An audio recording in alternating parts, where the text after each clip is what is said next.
I am Orlando Chapman Jr. I am the current active CEO of Real Nigga Apparel. How long you been doing the current active CEO? I've been current active CEO for maybe the past 6 or 5 years, on and off, but now I'm full time, fully active. So, what's the process to creating a brand? The process to creating a brand first, it comes with your idea. Everything was just an idea at first that I took and stemmed from my pops, from his dream, from just the idea he came up with at work, and so I took it and I had my own ideas that I wanted to do. I started off with it. Most people have they have what's the word I'm looking for? Designers. They have graphic designers. They have like marketing promoters and things of that such. But I ain't really had the money for it then, so I I did the same thing my dad used to do. He sat and he'd just play with the configurations on like Adobe Illustrator, things like that. And I would just construct my own type of designs and formats of letters that I liked it. And I take old CADs that he had, like old t-shirt CADs or short CADs. I just dissect them, rip them apart, turn it into a t-shirt, then just drag the formats of different letters that I liked onto shirts, and then I took it from there, and I had to try to figure out how I was gonna get it printed. How was I gonna turn this idea into a reality? Like that, yeah, yeah. So, how how did you turn that idea into reality? Well, at first it was kind of I kind of had a head start because since my father had already did it, I basically got the blueprint sitting in the crib with me. So he just kind of pointed me in the right directions of the people that I needed to go see.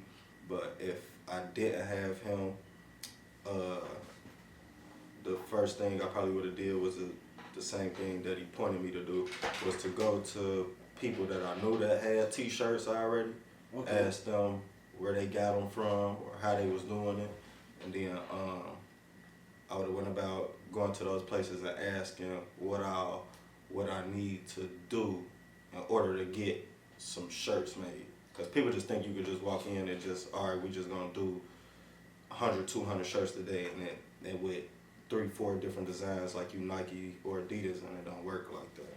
Well, I like how you mentioned the blueprint. Um, what is the blueprint?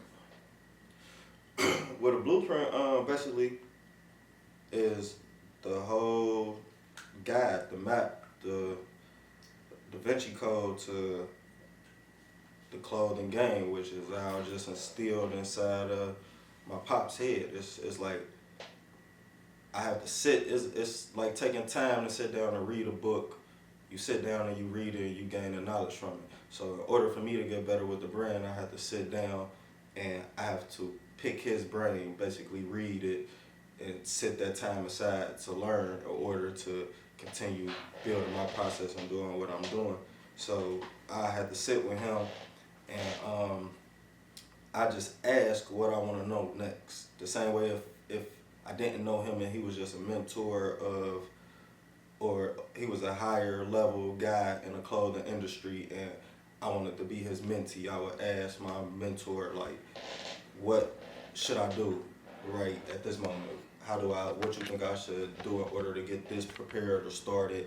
And so you gotta basically take that time and sit down, because I could tell you as much as I want, but everything got different scenarios. So you will have to sit and do the legwork just like he did. For him to become the blueprint, he had to take a lot of losses in order for me to be able to get the wins that I'm getting now, because he had to spend a lot of money on just picking out clothes to do samples and cutting them up to try to send them off and get them created and the images that he wanted to, or take the losses on inventory that he wouldn't expect, like getting T-shirts and then 10 of them or dysfunctional. Like the printers, they might mess up on the ink, might get overlapped, or they might do it wrong, and that's how I gotta come out of your cow store.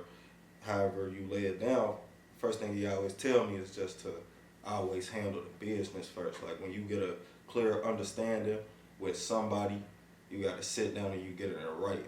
Because once you get it in writing, then it's real black and white. It can't go no other way. So if we set a deal on, if you mess up these shirts, then y'all have to reimburse me for the clothes, and not the other way around.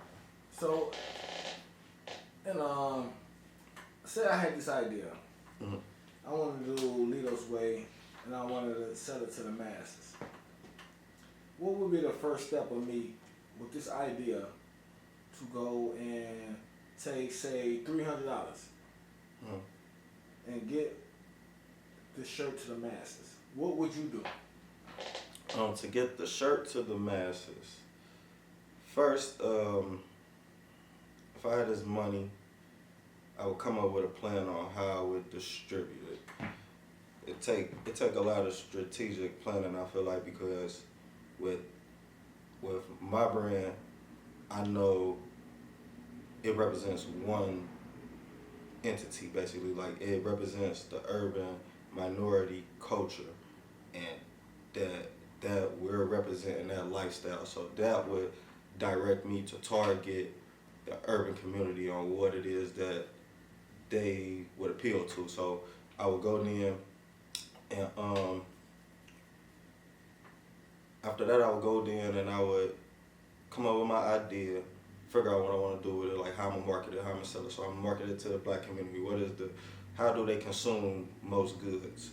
And most things with that market, it'll be like, oh, they consume on the streets. Okay. So then that would give me the idea of how do people sell stuff on the streets. They go on these corners, they go to these neighborhoods, they promote it like if it was the drug game. So I would, well, which I did, I took my marketing strategy as the same way as the streets, and the same way he did also, and I pull up on corners or promote it in different neighborhoods to get people to buy it, and then once your product out there, it's gonna pretty much go word of mouth and speak for itself. So with that being said, if you want to start Carlito's Way, I would say you will take your money, you'll figure out what you want to do, T-shirts, or if you want to sell flyers or magazines or whatever it is you want to do. If it's you trying to do flyer or magazines, then I would say find somebody that does that type of work. Ask them what it's gonna take for me to get it done. Once they explain that to you, then you gotta map out and see if you got enough money or not. Or if you went within the price range, or let them know what you're trying to stay within the price range, and you gotta make sure that it fits to where you win. Cause breaking even don't do nothing good for you if you don't make a profit. Cause at the end of the month, when you got other bills done and you done took this money and invested it, and if that's all you got, then when at the end of the month comes, you gonna spend that $300 now. This month you can't go back and retry your dream and try to redo the project that you want to do with your brand. Okay, I feel you. So I take this money, I kind of figure out how to market it and find me a target audience, and get out and kind of get it to the mat, to the streets on a local level, just to make awareness for it. How important do you think social media plays in this part? How big of a part does social media play? Yeah. Social media probably is the biggest outlet right now, that it plays 100% part in everything right now. Like, because social media is just so brilliant, because with just a click of a button, you could reach the world. And if it's that hot, if people find it to be that interesting, that they can share it immediately. And today, you could really, like they used to use the term overnight celebrity, you could really become an overnight celebrity today. Like in today's time compared to back then, it was like you had to get a buzz first, and everything went by word of mouth. It wasn't really no internet at that time. So or social media, Facebooks, Instagrams, or Twitters as such to where you could just have random followers following you. So I say like right now with that's the biggest market that you can use. So if you're gonna do a brand, the best thing to do is to put as much money into the promotion that you can do now, because the way social media make their money now is from promotions, because people are spending this amount of money for certain time slots to get these advertisement spaces and to get your promotion put on the timelines rapidly and consistently. So it's like the best thing you would want to do, you would want to also go ahead and you'll have to set money aside to put into social media. Alright, so how do you feel that once you promote through social media, so I should have a prototype of say the magazine. I should have a prototype of that and I'm promoting that through social media, put it up on a blog. I don't feel that I should give free samples away. You know, I'm all about money. And how do you feel about the free samples?